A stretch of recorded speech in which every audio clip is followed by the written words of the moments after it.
Hello there. This is a boning knife.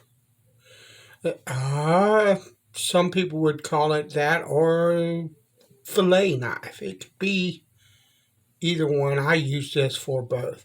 It has a fairly flexible blade. Now, you can get them that have about twice the flex that this one has. I prefer a bit stiffer and less flexible knife because the super flexible ones I find are much more suited just as a fillet knife, but with this bit stiffer blade, this bones or debones meats really well. If you look at this blade, and I don't know who the manufacturer of this blade is. I can't remember. It was made in Taiwan, and I've had it 20 or 25 years. I needed one at the time and bought it. I think it was fairly cheap, but it's worked quite well for me. But if you look at this, it looks like this has a really hefty recurve to the blade, but if you actually look, the actual cutting edge starts here. So this is not got anything to do with the cut. So it's fairly straight. If it has a small bit of recurve, you can sharpen them on a stone like this without any issues. You don't need a concave stone or a rounded stone or anything like that. But anyway, this knife, this right here is probably from here to here the most important part of this knife and what you will use more than any other section of this blade. Remember that I talked about kind of pay more attention to what the knife was going to be asked to do. Now, I'm not telling you to take any shortcuts. When I sharpen this blade, this is going to be just as sharp as this is. But it's important to understand this section here is what I'm going to use the most. If I want to use it as a fillet knife, I want the whole part sharp. I want an even sharpness on this whole blade because if I'm deboning, which is what I use this knife for, I don't do a lot of filleting anymore because I don't cook a lot of fish anymore. But if I was going to fillet a fish, then I want all of that sharpness. But for deboning purposes, I'm mostly going to use the first third of this blade, or the last third, depending on whether you start here and go first to last, or here and go first to last. Whatever. Pretty much this section is what I'm going to use the most. So, and I want this flipping knife sharp. Okay? So, what we're going to do, I'm going to put some, this is a fine India.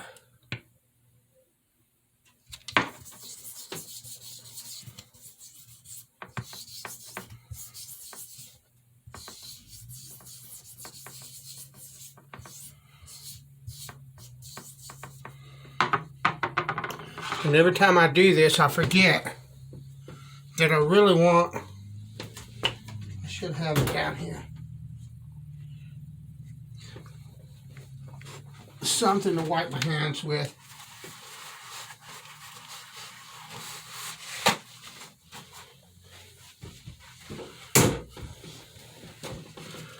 But we're putting a little oil on the stone, whatever lubricant you prefer. And understand, this is a flexible blade. If I put a lot of pressure, I'm going to flex this blade and it's going to start sharpening on the, I don't know if I can show it to you, but you have this bevel. It comes to a fine edge here, but right here where this bevel meets the grind of the blade, that's called the shoulder.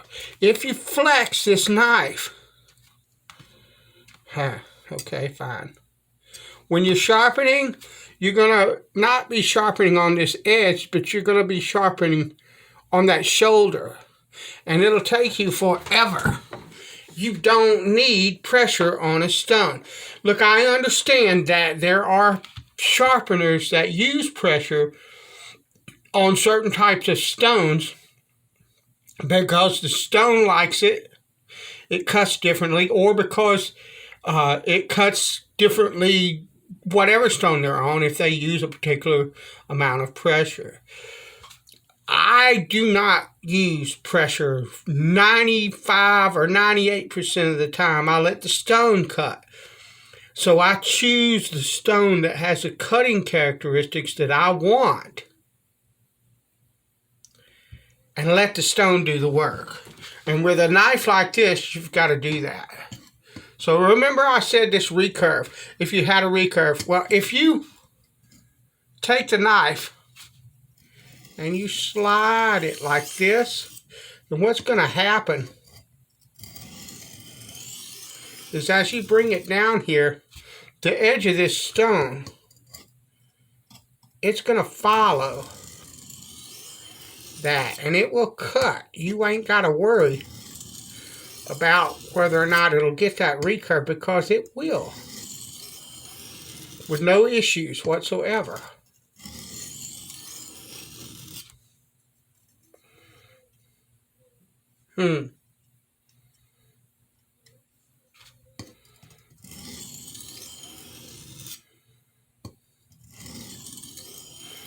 But you see, I'm using no pressure. Also, this knife should sharpen a lot faster. I've already got a burr along the whole, almost the whole length of this blade already, because it's thin and it flexes, and it flexes like that because the steel is softer. That's a part of it. People don't understand. They think it's just the thickness of this blade that allows it to flex, but it's not. The steel is actually a bit softer.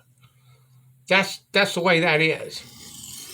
Argue with me, I don't care. I know I'm right. This idea that people have that every piece of steel that's on a knife has to be like the most ultimate hardness level that there is. Hard steel is stiff. Okay? That's the truth. Okay? There are times hard steel can be brittle. If I was using like a meat cleaver, I don't want a 63 Rockwell meat cleaver. I want something in the high 50s. Because I don't want the edge to chip. Yes, I'm going to put a very thick bevel on that cleaver. But I still want give. I want strength. When you look at steel, and this is a very simplistic way of explaining it, but you remember, everybody knows like the Japanese sword, the Japanese katana. You know how they have like a light colored, a different colored section along the edge of that steel?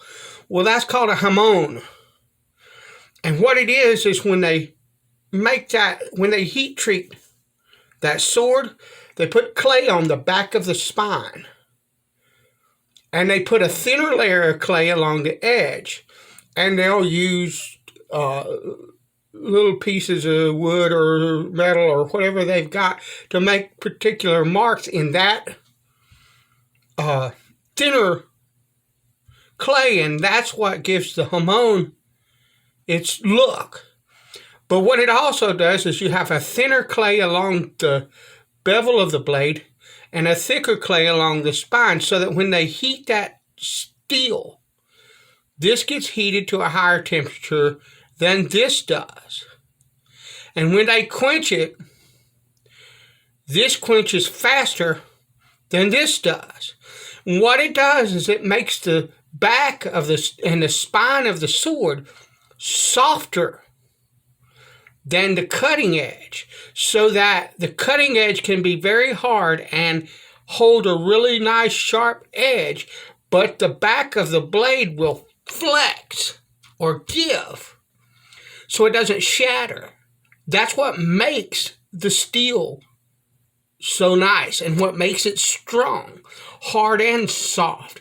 And you'll find that that is a principle in Japanese and Oriental philosophy. Yin and yang, hard and soft, male and female.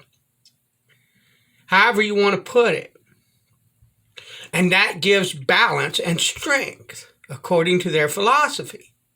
Okay? And it's bound up in almost everything they do. So Westerners are all worried about a really super hard knife because all the Japanese knives are super hard. Well, I don't have any experience with Japanese cooking knives, but I do understand that everything they do is bound up in that philosophy, and I guarantee you a Japanese smith is not focused solely on super hard, okay? There's a balance that you strike, and it depends on what you're using the steel for. So this steel is softer for a reason, because it suits what this knife is meant to do. So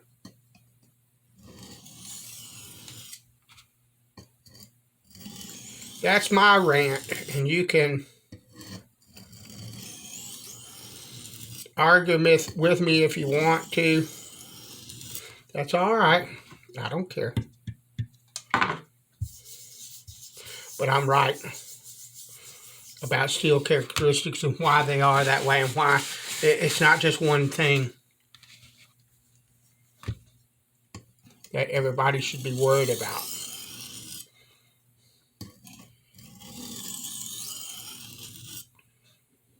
And I'm not being,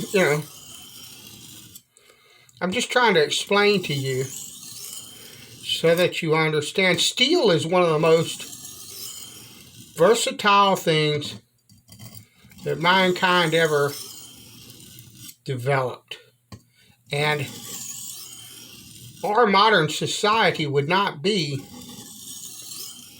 in existence today if it wasn't for the steel industry and the development of steel from ancient times. Okay?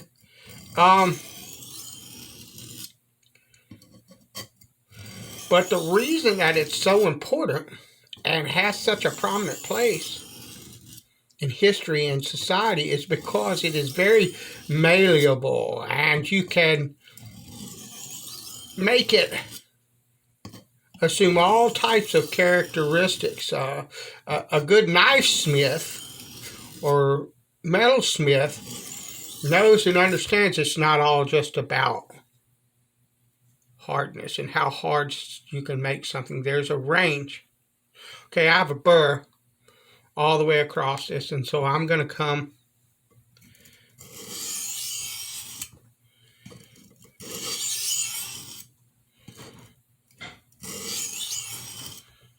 back this way.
Notice I'm not using any pressure. You don't see any flex in this blade.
Got a bit of a burr there, but I actually want to go just a tiny bit longer.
Yeah, there we go. Now, I have a burr on this blade.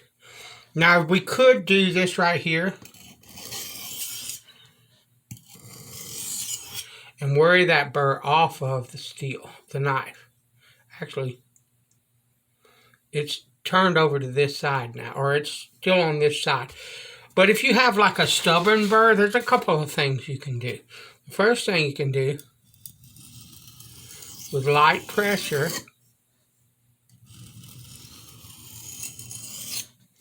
is you're taking that blade on the side that the burr is on, finding and maintaining that angle.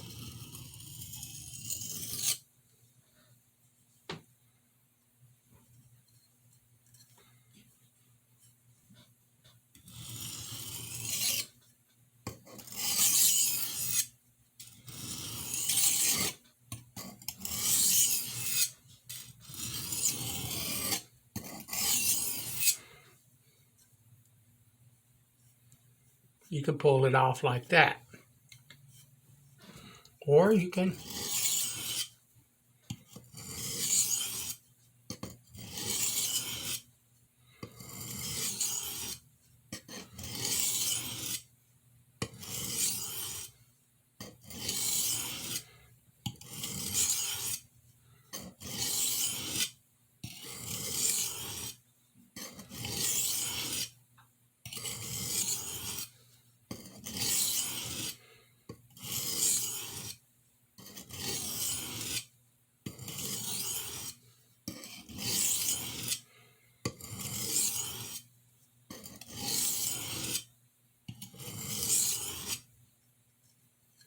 beautiful.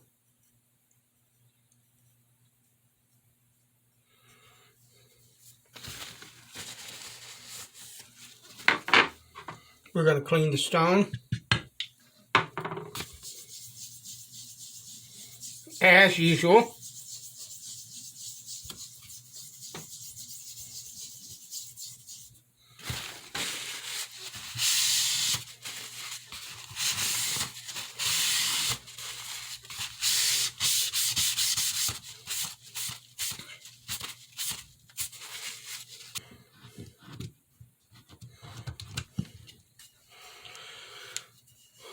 And now what I'm going to do, because this is a boning knife, and I want a much finer edge on it than just that fine India, I'm going to switch to a hard Arkansas stone. You could easily go to a soft and that would work just as well. But I want a bit more. And so I'm going to move to this hard.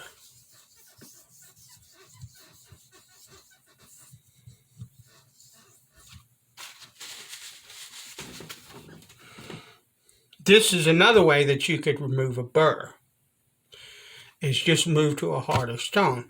You could remove it on a strop. You could actually take a piece of wood that's not finished, particularly if you were to choose like the end grain. And if the burr was on this side, you could take that knife and tease the burr off that way. There's a lot of different ways that you could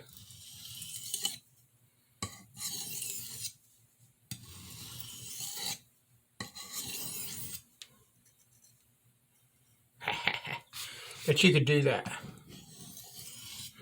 A lot of different ways to remove a burr on a knife. If you have one that's stubborn and doesn't want to come off, those are a few techniques that you could use. Once again, you could put it on a chromium oxide pasted strop, and that strop would help to remove the burr. Lots of different possibilities.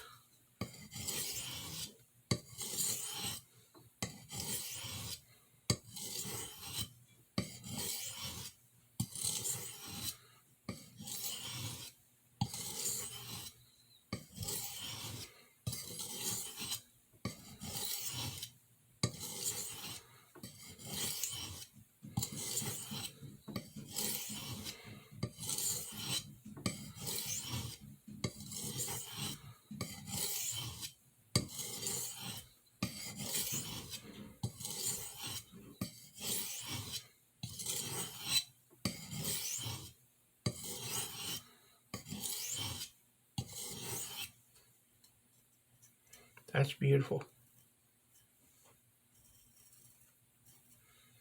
Lovely.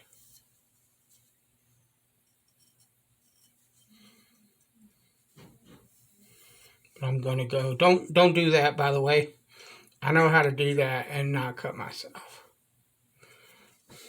Don't do that. Don't do that.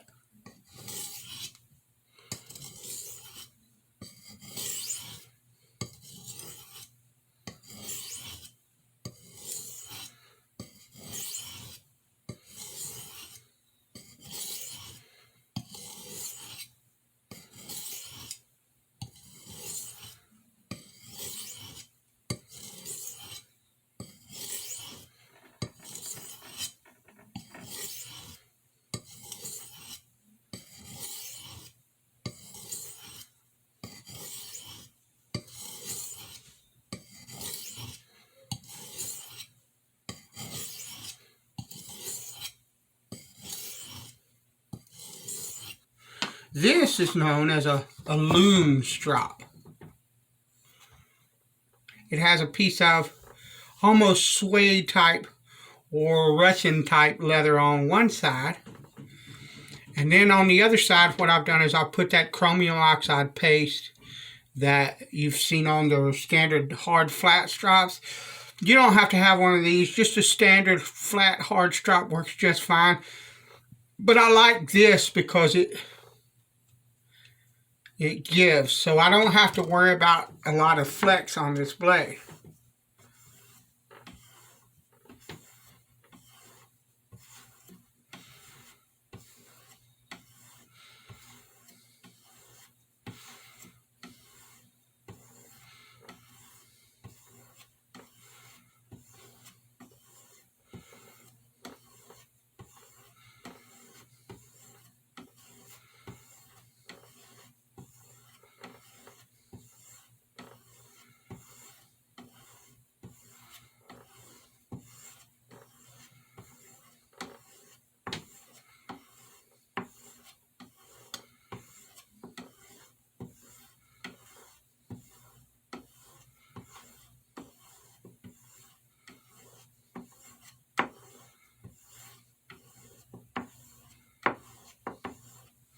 Okay, so this passes, right?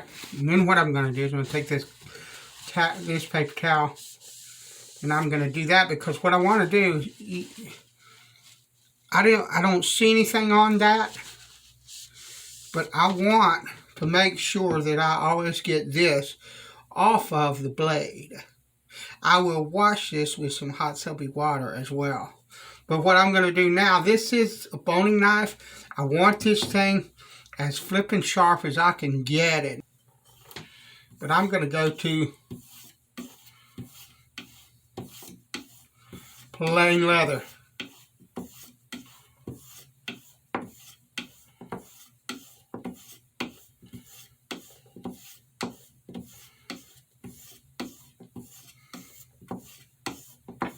This just sort of burnishes the edge.